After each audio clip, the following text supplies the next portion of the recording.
It's going to be a fun, wonderful, energetic, enjoyable time. This is your respite from bullshit. Have all the fun. Have all the fun. There you Absolutely. go. And, with my slang aversion, it kind of bothers me that I just said, have all the fun. I shouldn't be doing that. This is Total Babble. Total Babble. It's a show about music, pop culture, social media, movies, the internet, relationships, TV, whatever. Total Babble. The Total Babble Podcast. All right, I'm Stu, she's Emily. There's a show going on, but I'm going to power through, being that as we started the show, I decided that I had to pee. But that is how much I care about you people. That is the forethought and intensity and concentration that I have, that I'm just going to be able to talk through it. And yay me. This is my big thing of look at how amazing I am. I can get through a show and maybe not pee. We'll find out. I love this. I wonder if you're going to start speaking more quickly. I wonder if this is going to be a short show or an average length show. See, the integrity in me wants me to say, oh, it doesn't matter. None of it will matter. My peeing should not matter to the show. That's how committed I am. But we'll see. We'll see how it goes. This would only be better, in my opinion, if, like some sort of gambling addict, you could rig up some funnel pipe bottle situation down your leg in case you need to pee. Have you ever heard of that? I have not, but I have peed in a bottle while driving. So got that going for me. Had a big soda bottle. Harder for women, I understand. Have you ever made the attempt as a woman? No, because I'm not an idiot. All right. But I have seen people. I used to be a bar and gaming attendant. You used to have every job under the sun, I'm realizing. I used to be in news. I used to be in events. I used to do this. I used to be a nuclear power plant operator. There are just so many things. It's interesting. I'm a lot older than I look, which is one thing. And also I have a broad area of interest. Anyway, that's how I put myself through university. I worked in bars and clubs and that kind of thing in my home country. And I once caught a guy peeing into a fake pot plant because he didn't want to walk away from his poker machine. So was it Harvey Weinstein? No, okay, it was not Harvey. Because he had a whole thing with a plant. Okay. Oh, really? Yeah, no. Yeah. No, not that. Okay. And so he was just relieving himself into the pot plant, which was disgusting. And it was fake, so it's not drinking the pee. Anyway, not a thing. And then I had another friend who used to work at the casino, and it was very common for people to go gambling, and they would do things like rig up, not a catheter, but they would rig up like a funnel situation down the leg of their pants so they could stay and they could just pee into a bottle so they didn't have to get up from whatever they were gambling on. If I could do that as I sleep, I would do that. That is the worst thing, is lying there just dead asleep and then, I'm awake because I have to pee now. If I could just let it go, that would be wonderful. I would like to rig up that kind of thing, but, kind of lazy. And then I try not to drink as much water during the day because I don't want to be up peeing all night. And life is a delicate balance. That's what I'm saying to you. It really is. And not to be the voice of the devil here, but... Because you advocate for the devil. Which I advocate for. But you absolutely... could do that. Yeah. They make adult diapers. I mean, I use it anytime I want to drive across the United States to try and kill an ex-boyfriend. But, I'll just put on a diaper. And you could too. You could too. And it's easier for me because I'm a man. But then also, if you're wearing the diaper, then you're in your own filth. You have that going on, and then I'm not going to be able to sleep because I'm in my own filth. If I have moisture down there, it's not comfortable, so it kind of negates its own purpose. To be honest, I don't know if you are going to be in your own filth. I've read some of the marketing for Depends, and I think it wicks the moisture away from your skin. I find that hard to believe. Maybe it's just bulky versus damp. Well, as a dude, what I would need is something involving a tube and gravity to take everything away from the area, and then I could just live comfortably. And then I think, as an adult human being, I shouldn't really need to be making this much effort to get through the night. So, yeah, I think it's just something that happens as we get older. I think I pee as I did when I was a 19-year-old. I don't think that I have gotten worse in that regard as life has gone on. I think I drink a lot of water, and it's always been that way, and it's just an inconvenience that I deal with. This is me. Half your luck. I, as a mother, am not that lucky. Yeah. Do you have your organs like squashed and stuff now that you had kids? Is stuff moved around and now you have less bladder? Is that what the issue is? It's not really the moving of things, but the stretching out of things, the weakness in certain muscles, that kind of thing makes a huge difference. I wake up every morning now and I'm like, okay, there's pain. I ache every day I get out of bed, and I feel like that should not be the case. Oh yeah, the aches. I creak like an old barn door. Speaking of body parts, I can give you this. I was going to do a whole sounder with boom, boom, boom, total babble, nut update, but that would be self-involved, and I didn't want to do that. I have a nut update for you. Those Can't wait. that were listening last week, you know what was up. Those that don't, you suck. Why were you not listening? But I will tell you that a few weeks ago, I found a growth on my ball on the inner upper, and I went for an ultrasound, and the doctor couldn't check me. Then I made the appointment for the ultrasound. I did the ultrasound this week, and I'm sitting there in the waiting room, and I get called in, and it's another cute girl. The other doctor couldn't do anything, but now there's this girl that's going to take care of things. Does that make any sense? I don't understand the difference. I do. What's that? The ultrasound tech essentially has an x-ray machine that can look deep into your ball sack. Yeah. And the doctor, her fingertips are not magical. She can't see shit. But shouldn't the doctor at least be able to check me and see if there's something there? I'm just saying I don't get the contradiction there. We can move on. It's just a point. Yeah. So she says to me, put on this gown from the waist down. Those are her exact words. And she hands me a gown that is a full gown that you put your arms into. But she says, put on this gown from the waist down. And I said, what? I'm confused. How would I put this on from the waist down? She said, well, take off your pants and then put this over it. I said, okay, well, that's not really from the waist down. I thought you wanted me to wrap it around my waist or something. She said, okay. And she didn't tell me to take off my underwear. So I'm like, okay, she leaves the room, which is weird because she's going to be handling my balls. You're going to be handling me. Why do you even need to leave the room? I don't get that weird part of it. So then she comes back, taps on the door real lightly. She says, are you ready? I said, yeah, what's the difference? It's all going to happen in a second anyway. And I said, yeah. And she walks in and I get up on the table. And again, I am concerned about having a reaction. And I don't want to have a reaction. And I get that my having a reaction is my problem. That's not her problem. It's completely on me.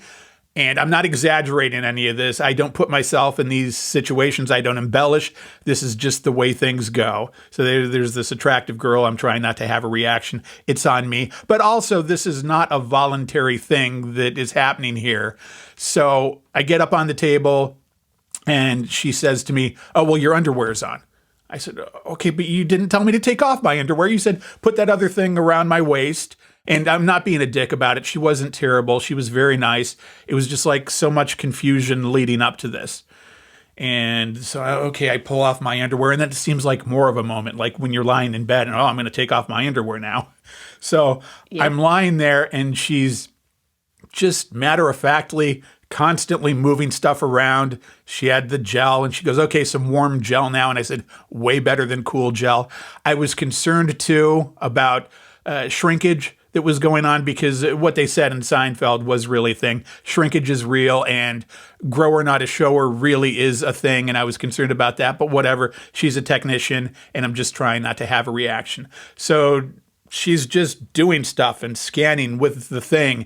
And I'm trying to think of things to take myself out of the situation so I don't have a reaction. So I went all Larry David with it. I got just very analytical and was thinking, why would she tell me to put the gown on from the waist down? And why did she not tell me to take off my underwear? And I'm trying to go through that process of why things did not connect up in that way and just be very thoughtful in that regard. And I'm going through that, and that's working. And at the end of the whole thing, I had this new genius idea, one of my money-making opportunities. What they need in the doctor's office, I'm lying there on my back. They need something to project on the ceiling, like really horrible things, so you don't have a reaction. Like they should have pictures of the Holocaust and famine and terrible things, maybe like rotting meat. So as you're getting an examination as a dude, you can look at these things and not be affected by anything going on. Maybe they could have audio of crying babies, because all men are not as controlled as me. And you want to be able to just get through this situation without any embarrassment. And, you know, I, being who I am, I stepped up and I was able to do that. And then I wondered, she must go through this on a regular basis. Like that must happen to her sometimes where a dude reacts that way. And how does she handle that, do you think? Well, that's a lot. I love it when I get her to say, well, that's a lot. Go ahead. Comment away on these things that I've just come up with. I think the projection idea is a great idea. And how do you think her life is? Go ahead.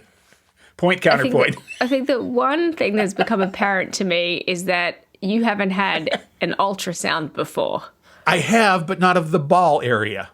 Great. When they did that ultrasound, yeah, did they do it through your clothes, Stu? No. Cool. But I thought maybe I was leaving the underwear on for some reason, and she was just going to move it out of the way. I thought maybe that was a policy they had, because the other doctor couldn't even touch my stuff. She's going to be in there handling it. I thought maybe it was more proper if I leave it on, and then she was going to take it down. I think the other doctor could touch your stuff. She just didn't want to touch your stuff. Well, now I'm offended. I was not weird at all with her. I was very... No, it's not about being weird. Yeah. Just like, I think they're all professionals. None of them care. They see, I've got friends who are nurses, and the things they see are out of this world. And it's all very, nobody talks about it. It's of zero interest to them. Another fun fact about ladies, and somebody can correct me if I'm wrong, no one is interested in looking at a dick and balls, ever. Why? Because they're disgusting. Even if you're not a lesbian, no one's ever interested in that. No one cares. Like, unless you're with a partner, no one's like looking at some other guy's like junk in any way that is interesting. Like, she's just like, this is just a pile of meat that she's doctoring. Do you know what I mean? Like, by the way, pile of meat. Yeah, you're right. Thank you for that. Exactly. Pile of meat. And I will correct you on one thing. I will correct you on one thing. Watch this. You're wrong because gay men. National Gay Pride Month, everybody. Gay men like looking at junk. There you go. Sure, but I think I said specifically women. But yes. Kinda. Great. And so she doesn't give a shit. The other thing too is I thought, now I am fortunate enough to have a bunch of male friends. My cousin refers to me as Chick Dude, so I am lucky enough to be privy to a few tricks of the trade. I have been told that it is customary, if one is going to find themselves in this position, that you masturbate before leaving the house. Didn't think of it. Yeah, to avoid that happening. Didn't think of it. Man. Being totally honest here. Boy, I'm being honest. The night before with the doctor that wouldn't touch me, I did that because I had that forethought. For some reason with this, I did not. My fault. Right. You have a point there. My fault on that. Yep, going out with a loaded weapon. If mistakes happen, it's your own fucking fault. You'll never make that mistake again. Yeah, that's true. It's kind of like before a date, but more so even, you know? Definitely. Yeah. What about my idea of the projector? I think this is a fantastic idea, and it's something that we need to incorporate in our world. Sure, but only if the person gets to view the images, because I feel like it would be way worse. way worse if you're projecting like dead babies and gore and they still get an erection. I feel like that's way worse. That's way worse. Well, you would choose beforehand. You would say, okay, my anti-kinks are this and this and this. And like I said, they could do audio of crying babies, maybe audio of like your mother nagging you. That could be something that's very helpful. And you'd say, okay, I'm good to go now. The joke is guys always think about sports. I'm not a sports guy. I have no reference for that. So give me something that's going to make sure nothing happens. Well, I think the thing that I'm really waiting for here, which I haven't gotten yet, is are you okay? What the hell is that thing? We'll get to that. Then, on the way out, after not having a boner and being very proud of myself, but still being a little bit weirded out and thinking in my head, why did she say, put this gown on from the waist down? Then I'm walking out. And I see her just leaving. I must have been her last nut job of the day. And she's leaving with her friends. And I wanted to turn to her and go, hey, how are my nuts? And I wanted to just almost make a joke. And I also wanted to say, hey, you know what you're seeing there. Can you give me an indication as to if I have terrifying cancer or not? But I know that she can't tell me that. So you know what I did as a mature man? I turned and I went the other way. Yay me. This is one time where I'm going to applaud you. That was good job. Yeah. Good choice, Stu, because you could have made it so creepy. You really could have ruined that lady's day, and I'm glad you did it. And then with that, I again thought, what is her life like? I think, does she talk to her friends and family and go, I did 4 nut jobs today, and one of them got a boner. Do they talk about things like that? How does that work? Yeah, they definitely do talk about that stuff without betraying HIPAA or HIPAA, anything, any HIPAA oath, confident. With any like compliance and any confidentiality, any. They can't even send me an email without me saying send me an email. So. Yeah, exactly. But she probably doesn't do as many nut ultrasounds as you might be imagining, but she would do a lot of pregnancy, like uterus, bladder, breasts, that sort of soft tissue stuff. And when she decided this was going to be her career path, she had to know about this kind of thing. Or at some point, did somebody say, hey, if you're going to do this, be aware you're going to be handling nuts a lot with a guy that's going to get a boner? Do you think that comes up? They definitely do receive training about people who become involuntarily aroused. So she's trained for this. Don't worry. She's got more experience than you do. And she's less embarrassed and cares less about it than you do. And do you think this is a plus for her in her personal relationships? Does she know the junk better than the average woman and uses that to her advantage? I don't know. Or does she make it seem that that's the case? Does she say to a boyfriend, if she has a boyfriend, hey, I do this for a living?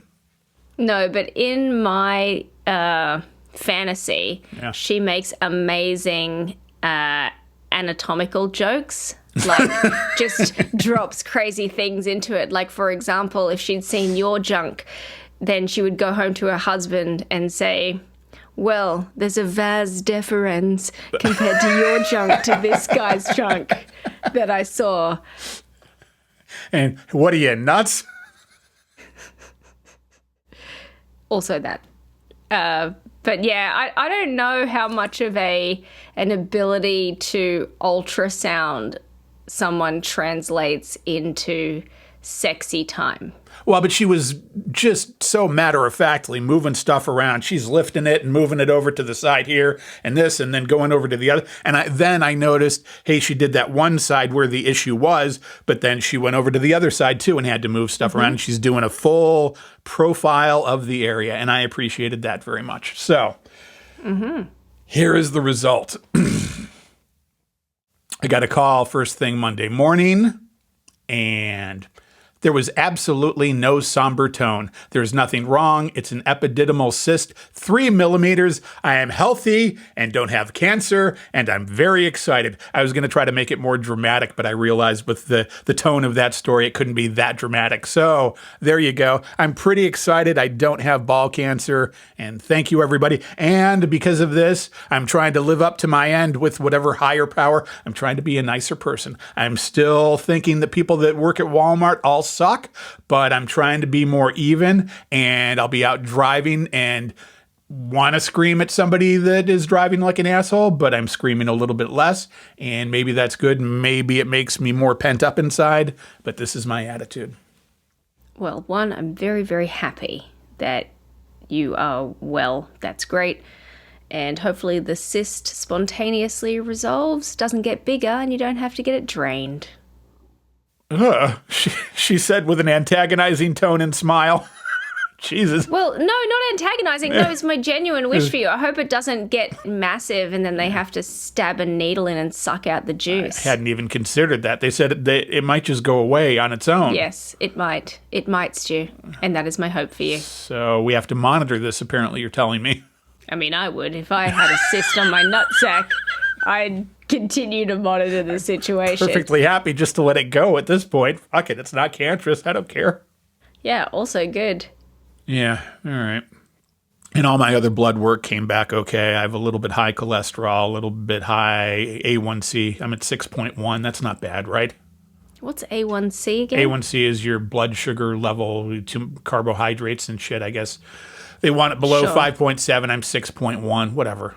Was it a fasting test or had you eaten? It was fasting. I didn't even have my coffee. That's the worst part. No coffee. God damn it. I see what you mean.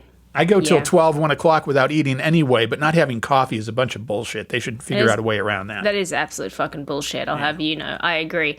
But you can easily get that in check with just some exercise and some reduced simple carbohydrates. But that is the thing. I'm walking 5 days a week, and I'm eating a lot of spinach and cutting back on the bread. I just don't know how much more I can do. As long as I don't have cancer, I'm okay. That's the way I look at it. Hey, I can have a heart attack as long as I don't have cancer. I'm okay. Okay. I'd prefer that you don't have either, but I didn't think we were playing a game of either or. Do you want feet for hands or hands for feet? Do you want cancer or a heart attack? Are those the only choices? Jesus. Pick the worst attack of your body if you had to have one. That is a new game here on the Babble. Ants. Ants? Oh, no, you didn't mean that, did you? No. Okay. Wasps. So, how's your week been? You said you've been stressy with work and that kind of thing, and what else? Anything? There's so many things happening in my world. Work has been particularly difficult. I mean, I love my job. I love all the people that I work with. Sometimes there's just more work than there is hours in the day, and I know that all working parents go through this. I look at my beautiful boys and I think, oh my goodness, how many more summers do I have with them? And then while I'm banging out emails and attending these soulless meetings, I think, I'm missing my kids grow up for this fucking shit.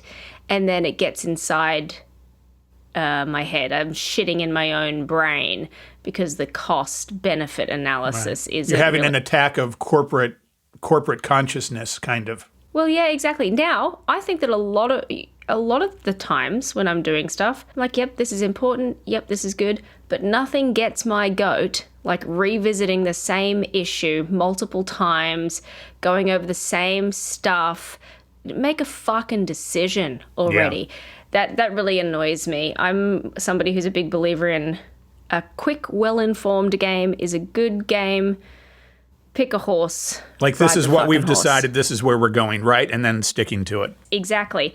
Unless you have data to back up a change. I will always change my opinion in the face of new, compelling data/information. But bring me your fucking feelings and I will send you out with them shoved right up your ring piece. I am completely relating to that because dealing with somebody business on a logical point of view is great. When they start to get emotional and start thinking with their feelings, it fucks up everything. And you're like, no, this makes sense. This is why we're doing it this way. You're talking about that kind of thing? That is exactly what I'm talking about. And in other news, I had a meme come to life scenario, and I'm still giggling about it to myself, but I don't have anyone to talk to about it. Well, you have me. You're right. So I have a variety of different business interests and connections. Anyway, as a part of one of these, I happen to serve on a board of directors. And there is a particular person who embodies the meme, and I don't know if you've ever seen it, but it's a picture of Will Ferrell just looking really derpy when he plays that character, like from More Cowbell from SNL, like looking really derpy. And the caption is, I sometimes use big words to make myself sound more photosynthesis. Oh, those people. And this person sends back responses and replies and contributes things to documents, but uses these big words that do not mean whatever they think that it means. And so I spend a lot of my time fixing their work before it goes out to other people, lest they discover that this person is a little bit off. And so it makes me giggle every time that it happens. And I say to myself, photosynthesis, but it's not photosynthesis, it'll be something else. This is a person that works with you for your company on this board specifically, so it's not like you can ignore it. They represent your company, in other words. We all represent the same company. It's not my personal company, this particular situation. If it was my personal company, this person would not be on my board. Well, you know, the high and mighty person judging would say, well, Emily, have you taken the time to take this person aside and maybe point out a couple things and say, yeah, maybe if you try it this way, it would work a little better. And maybe if you did this instead of that, things would be good. That is what that person would say. And then your reaction would be, I would rather just help them out without them knowing it. And so I'm just, as the problems happen, I just fix it up because I don't want to embarrass the person in any way, shape, or form. They are not the type of person who is secure enough to take that sort of feedback without being offended. But I still want to help them out, and I'd rather not fight about it. So I'm somebody who, I love helping other people. I'd rather just tidy it up for them so that they still look amazing and have no one ever be any the wiser. this sounds like a very codependent work relationship. Does it? I don't know. That's what somebody would say who was analyzing it. If it were me, I would be the one that fixes it and often says things to lead them to keep it simple. Like, you know what, rather than doing that, let's just keep it simple. Just say this. And I would try to say it that way. And then thinking about things that I have in that regard currently, it probably never works. Yeah, I mean, never know. Yeah. I say this a lot, often, which is, this is not the right attitude, okay? I believe that feedback is a gift, and I will invest my time and energy and my feedback in someone that I personally want to help because I care about that person and I want to invest in them. I will not provide a gift to someone who I think doesn't deserve it. Yeah. I'd rather save my energy. It's like that whole theory around, like if you're a people manager, invest most of your time in your best employees, not your worst employees. So, and oftentimes people spend more time on their worst employees because they need the most help. But that's a shortcut for a race to the bottom. Imagine how much better you could be if you spent time on the other people. Yeah, I'm not gifting. What if you tried to make a joke out of it and next time they do this, send them like a joke email with just all kinds of bullshit buzzwords and do like a paragraph and then at the end go, ha, ha, ha, just kidding. Isn't it funny when people try to do this? And then maybe they would become a little bit more self-conscious of it and not do it so often? Not really my personal brand. This is an executive board. It would be strange for me to behave in because that of way. the logistics of who's who and okay, I gotcha. Yeah, exactly. All right. Well, I'm sorry you're going through that. At least it's not a big deal. I just thought it was funny. I wanted to share. You have your kids and your animals that are not a stress at all, so at least you have that going on. And it's not like you have 18 other things in life, so it's all good. Yeah, it's all good. And I really do. It was interesting. One of my friends posted on a social media platform the other week, and I realized that it's really true, is that a lot of parents complain a lot about just how hard parenting is and how much it sucks. And I feel like that's such a terrible shame. Parenting is so awesome. I really love it. And I feel so fortunate to be able to do it and to spend time with my kids and all of that kind of stuff. And I'm just wondering, why do people complain about it so much? All of it together stresses you out, but the kids are the part that you care about, obviously. That is my perception. Well, yeah, and I really feel like anything that's worth doing sometimes might be hard. And just because it's hard doesn't mean that it's unpleasant or upsetting. Sometimes you have to do what you have to do to get the right thing done. Yeah, exactly. But the thing that really annoys me and that I don't get is this whole sort of mummy wine culture or something. It's like, oh, I've had a day. I've got to, my kids are so much hard work that I've got to get drinking at 2:00 in the afternoon or 3 or 9 or whenever. It's part of the overall culture where everybody needs to be so self-important and really show all that they're doing. And oh my God, I've got 18 things going on, even if they don't. You do, but a lot of people just need to portray themselves that way. That way they are self-important and they feel good about themselves. So yeah, I think that we should hijack it and take it and sort of lean into it, but do it with things that are less socially acceptable. So I think that everyone's like, it's beer o'clock. What if we changed it around? What if it was, it's time to snort some coke? What if it was, it's big cock o'clock? Hope you don't get any fentanyl today at 5 o'clock. Yeah, let's go. It's fentanyl o'clock. Yeah.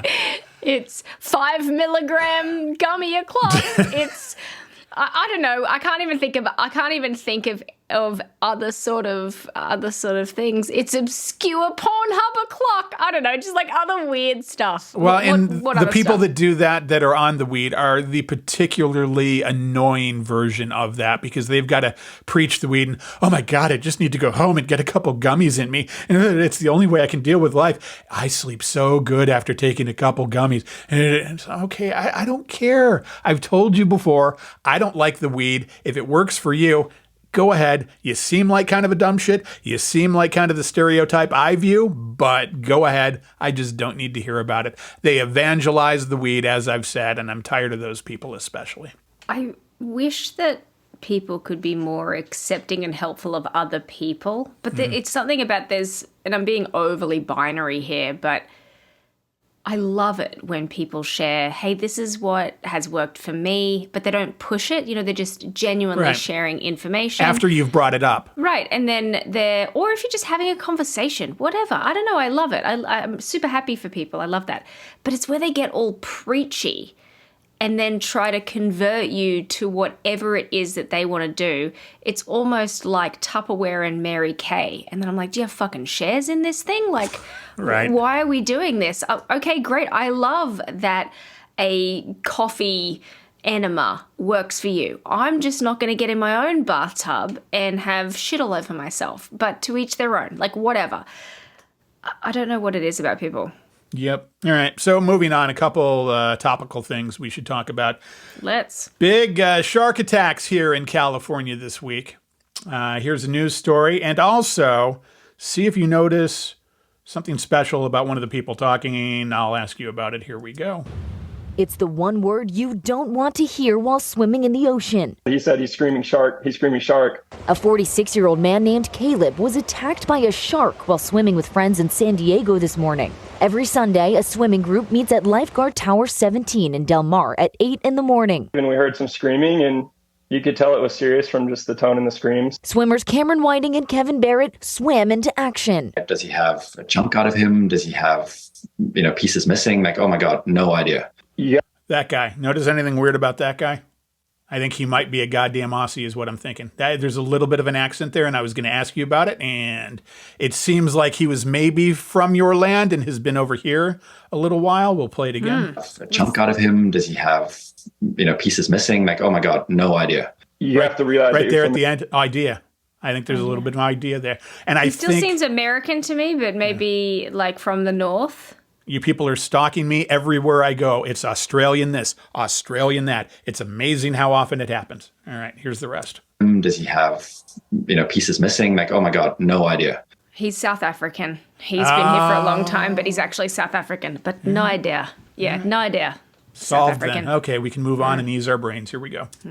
But there's not really an alternative, and he's one of our own, and we got to go bring him in. Though it's unclear what type of shark attacked Caleb, great white, the swimmers say obviously. juvenile great white sharks are the biggest threat in that area. They noticed he had been bitten in the chest, finding out later that in an effort to escape, Caleb punched the shark. I think when he punched it, he caught the shark on the tooth. So he had Why would you punch a shark in the tooth? Maybe he didn't try to. a pretty big gash in his hand that was bleeding profusely as well. And we didn't know the extent of the injuries, but there was definitely a lot of blood in the water. And so we started pulling him in. A surfer came over and gave us his board. And so put him on the board, and I jumped on top of him and started paddling in. The lifeguards weren't even on duty yet, but as fate would have it, they arrived early this morning. They helped the swimmers and called an ambulance. There was actually an ER doc who happened to be walking by on the beach as well. So he came in and he helped out too. So it was, I think all the stars were aligning to help Caleb through this. So there's the story. My biggest point here again is that the earth is trying to kill us. We are a parasite, and whether it's disease or whatever is going on, shark attacks, all this kind of thing, I think the world is trying to kill us. It's tired of us. Yeah, probably. Yeah. But I hope that guy survived. Shark attacks are frightful. I think he was in intensive care, and I think he's going to be okay. And then there's the other part of this where they were talking about, it's the juvenile sharks. It's the juvenile great whites, because they don't know not to attack people. And I start thinking about the juvenile sharks, and I think, do you think the juvenile sharks are listening to too much rap music? Could that be what it is? Are they, playing their Grand Definitely. Theft Auto, and it seems okay now to attack people because of Grand Theft Auto? Yeah, I mean, definitely. We also have a problem with the sharks not just attacking people with their teeth, but with also like comically sized rubber dildos. They will chase prostitutes up the beach really early in the morning, Right. beating them over the head with a massive dong. Because of the Grand Theft Auto, and then they'll take their money. The money falls out of them, and they take their money. And then they take the money. Yeah. Good point. Something we should consider. But that's not the worst part. It's Yeah. the teabagging that they do afterward. Well, no, all the rest of these seem like kind of a letdown. Do you think we should be trying juvenile sharks as adults? Do you think we should be doing that?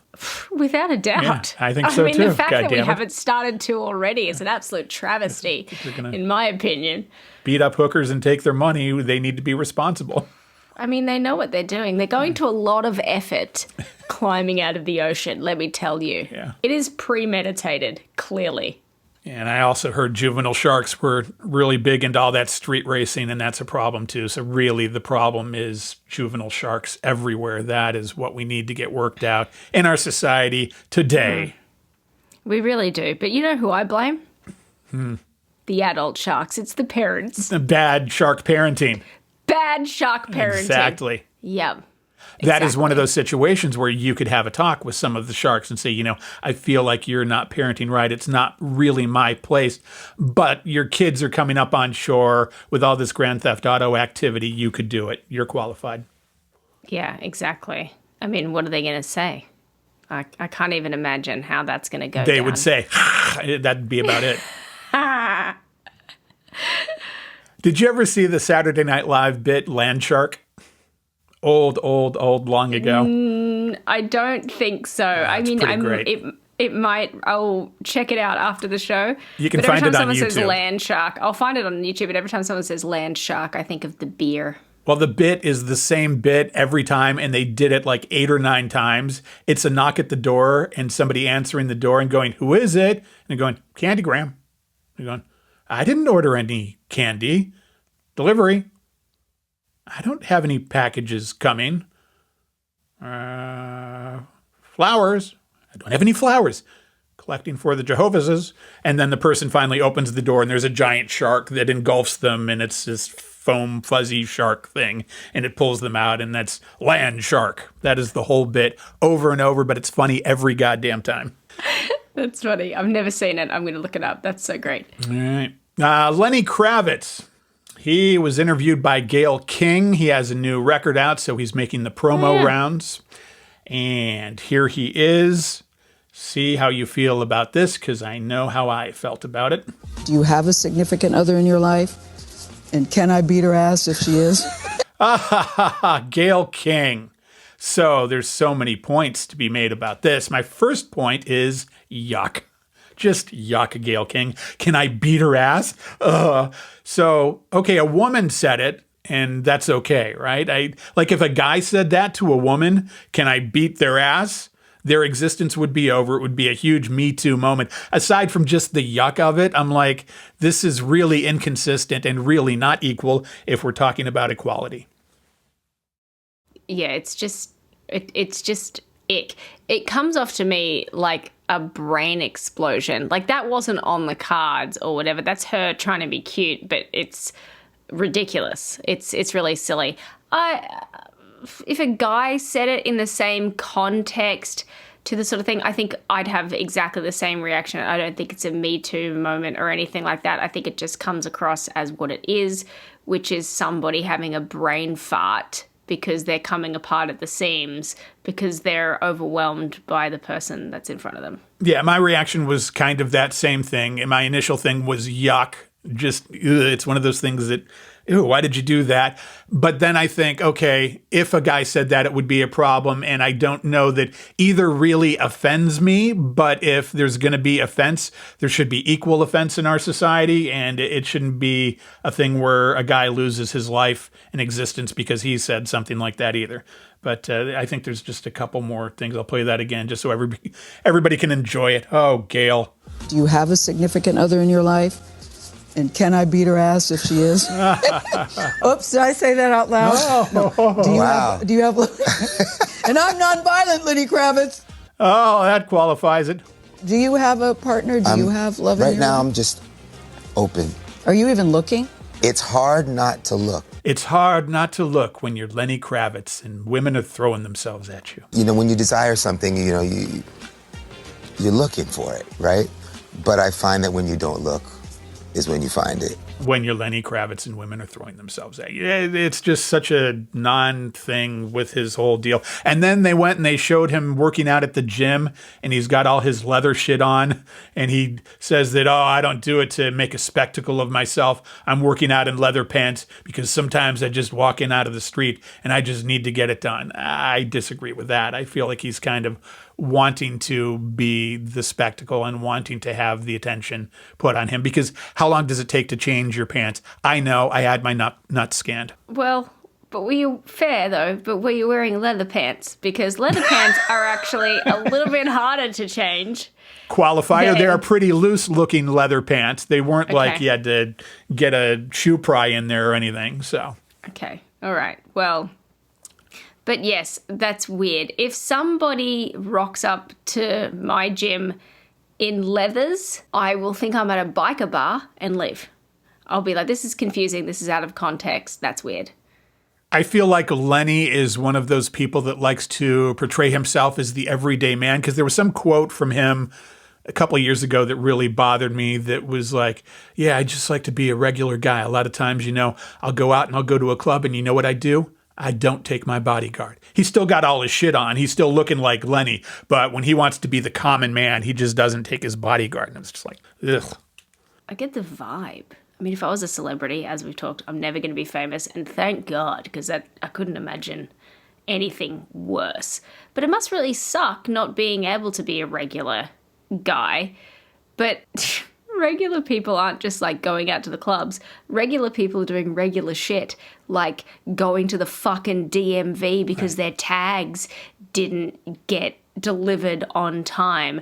They're going to the grocery store, but not just one, multiple, because Trader Joe's doesn't have everything you need, so you still need to go to fucking Kroger. So and true. then sometimes Costco or Walmart. I mean, these are regular people shit.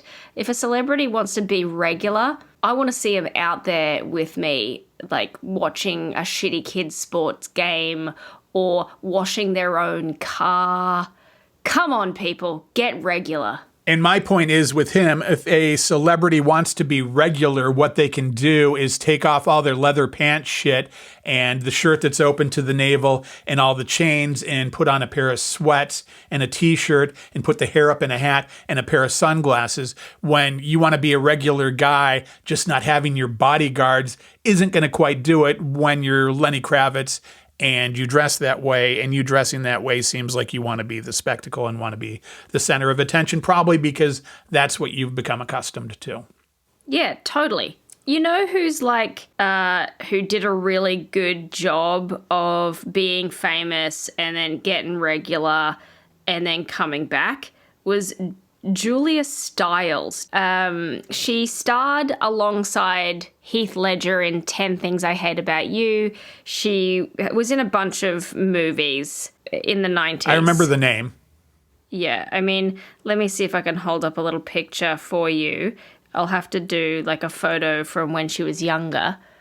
Oh, yeah. Okay, I know her. Yeah, okay, yeah. Right, so you know her.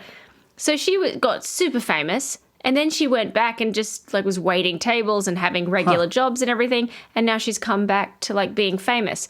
Arguably not as famous as say Lenny Kravitz or something like that, but she got regular. Right. And I'm here for it. I think a lot of celebrities want to say that, oh, it's so off-putting to be the center of attention, all while trying to be the center of attention. And that's just dumb. Get rid of your ego. Lose it. Yeah, or they don't understand how affected they are. Like, they can never be regular because they've never been regular.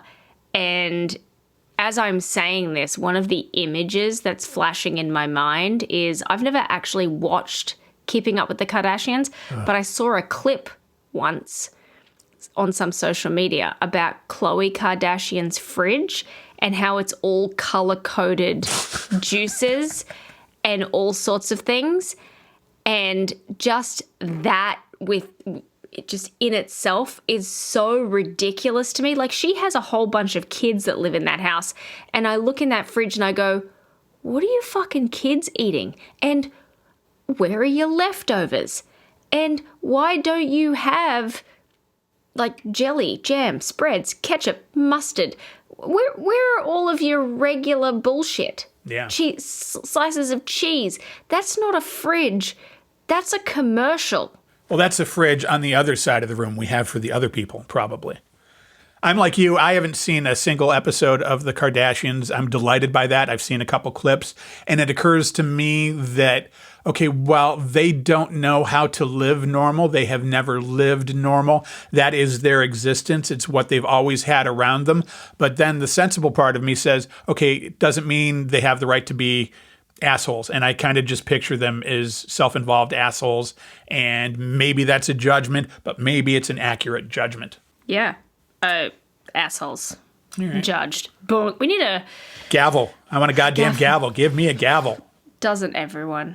And then just analyzing the last of this a little bit more, you can argue with me if I'm wrong. Gayle King, before I even knew who she was, I was like, who is this person? She doesn't seem that good.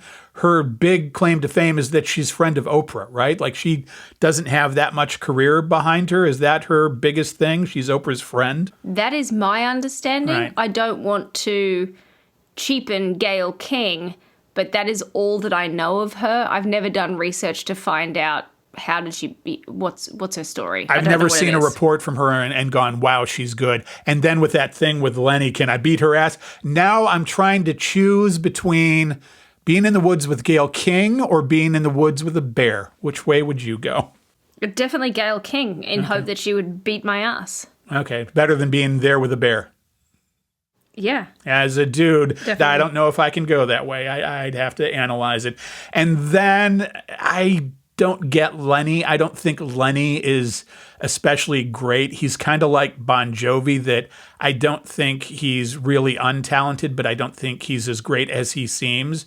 And I think his career success is a lot like the Bon Jovi conversation I had with a woman. Long ago, I was into all that stuff and I grew out of it. And I was actually in a Bon Jovi video. My upper torso is in there. And I was talking to a woman one time, more recent, and I said, Bon Jovi, but yeah, they're just not really that good, are they? And she went, yeah, but he's so hot. If somebody being so hot makes you listen to their music, I go back to yuck. Yeah, yuck. Okay. I think we can wrap it up there. You're getting engrossed in stuff. I see stuff coming in. No, I'm looking up Gayle King. I wanted to make, you said, would you rather be there? And I said, I chose Gayle, but then I realized I didn't know enough about my weapon of choice. And now research. I come back knowing that she's 69 years of age. And now I'm definitely going Gayle. I reckon I could take her. Okay. Yeah, fuck that bear. It's you and me, Gayle. All I'd need to do is just move a little bit faster. I, as a man, might feel threatened, might want to take on the bear. I will have to evaluate. Take your time. No rush. All right. What was that thing that I had, this real quick thing? Oh, here's something that maybe we can research. It's a quick end of show thing. I have looked and I cannot find an answer on this, but we can maybe let it sit and come back and evaluate it next week. Too much grape soda will make your poop turn blue. Yeah? I have yet to see this verified. I did searches. Have you ever eaten blueberry pie? Not to where it turned my poop blue. I've never seen blue poop. You're looking at me like I'm some kind of crazy person. No, I mean, maybe you need to pay more attention, but definitely if you eat blue things, your poop's going to go blue/green. It's happening. Green I get because that's the way the body processes and vegetables and all that kind of thing. I don't get grape soda blue things blue. Maybe it's just that I've not eaten that much unhealthy blue food my entire life and have never gotten to that point. That's probably what it is. Yeah. Wow. But I've definitely had blue poop after eating blueberry pies or, blueberry cobblers. How many pies did you eat? Just one slice. Because beets will give you kind of a thing where you think, oh my God, I'm bleeding, but you're not bleeding. I called my friend one time who's an RN. I went, what's going on? And I went, oh yeah, I had beets. And then I remembered. And then I felt like an asshole. Because you will pee pink. Your pee will be pink. With beets? If you eat beets. Yes. I've not noticed that. Yeah. I'm going to have to do some research here. If you're interested. Yeah. If you want to check your bowel motility, you can actually order a thing online. It's a blue cookie. You want to see blue poop? Eat the blue cookie, Stu, and you will have blue poop. Blue cookie made with blue food coloring, I guess? I think so. It is healthy for you. It's not a problem. But if you just search for blue cookie, you'll end up on a rat hole. It's a thing. That sounds like a good way to go. I'm all in for that. Yeah. Good thing. I don't know if people have noticed this or not, but now the Babble is also medical show. There you go. In so many ways. In so many ways. We are your medical experts. We should just say we are doctors and we play them on a podcast. I tell you what, if it's good enough for fucking Dr. Phil, it's good enough for us, Stu. That guy's such a fucking hack. It's unbelievable. Fucking unbelievable. And Dr. Oz. But Dr. Phil isn't even a doctor. Right. He's just some guy that makes sensible comments. I mean, your wife is beating you. Well, if your wife is beating you, perhaps you should leave the relationship. No shit. It's so hard, though. I mean, it is. Dr. Phil does sound better than he's just Phil. Well, when I rule the world and we have a perfect existence. All right, so we're going to end it there. You go on with your week. Have a great one. It is fun and wonderful again. It sure is. Thank you very much. Always great to see you. Everybody stay safe out there. And watch out for sharks. Okay, you know how this goes. Like us, subscribe, tell your friends, write a nice review, engage with us. We're Total Babble on Instagram, on Facebook, on TikTok, on Threads. Email is show@totalbabble.com. The Total Babble Podcast.